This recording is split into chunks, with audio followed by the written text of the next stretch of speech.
International Space Station, it is difficult because we built it. It's like building an airplane while it's flying, but it's modular. So we build it together with pieces that we put together. So we started out with just the functional cargo block and node 1, and then we slowly, over 10 years, added different modules to it to get to the configuration today. It took a long time, 10 years, 100 launches, and 100 spacewalks to make it happen. Over.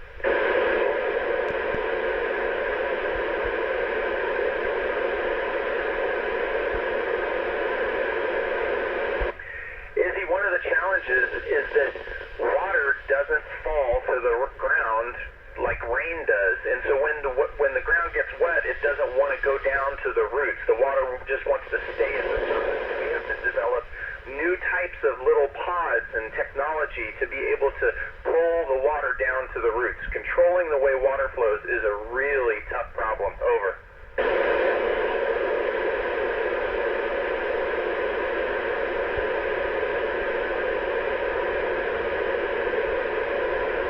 Emily, thankfully, no, digestion doesn't change, but my insides, my organs inside do move. My body is about 2 inches taller, and because of that, all of my organs in my abdomen actually sit much higher in my torso now than they do when I'm on the ground. Over.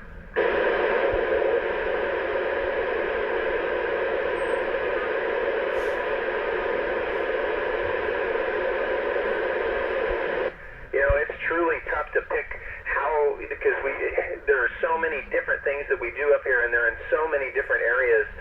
For instance, yesterday I spent, over the last couple days actually, I've spent about 8 hours working with the team on the ground, and we were studying how water flows on orbit because we don't have any gravity, and capillary forces make water go in so many strange directions. It's almost like the water's alive. And the scientists wanted to use this to figure out how to better design a system to help clean the carbon dioxide out of our air. It was really fascinating. Over.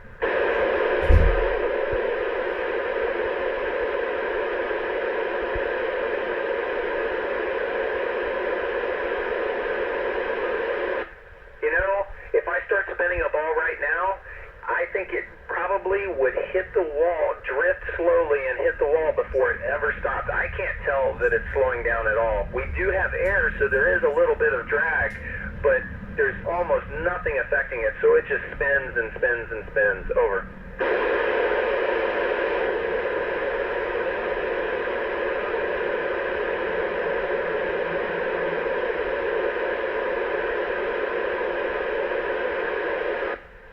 In the future, absolutely. I think it will be possible for someone to spend their entire life in space. That's a little ways down the road, and one of the reasons we're up here on the space station is to study the effects on the body, and we're doing longer and longer missions to try to figure that out, because we really right now don't know the answer to would their life expectancy change. Over.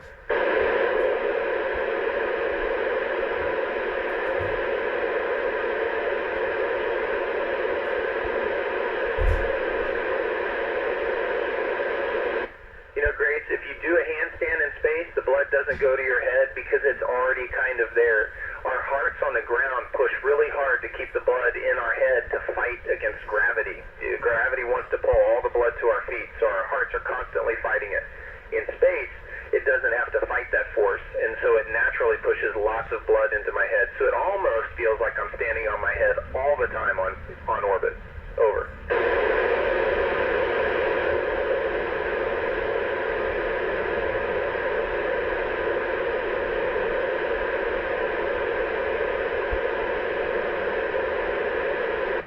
We can learn all kinds of things about bacteria and viruses. One of the things that we study is how genetics change, how gene expression changes, and different organisms behave differently up here. Even humans, my genes change because of the radiation environment that I'm in.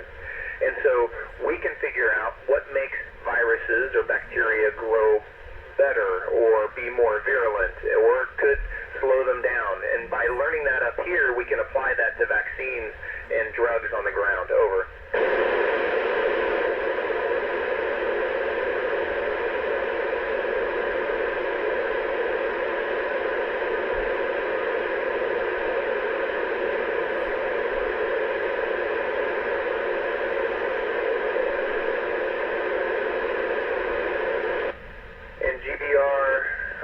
GB4RPS. This is NA1SS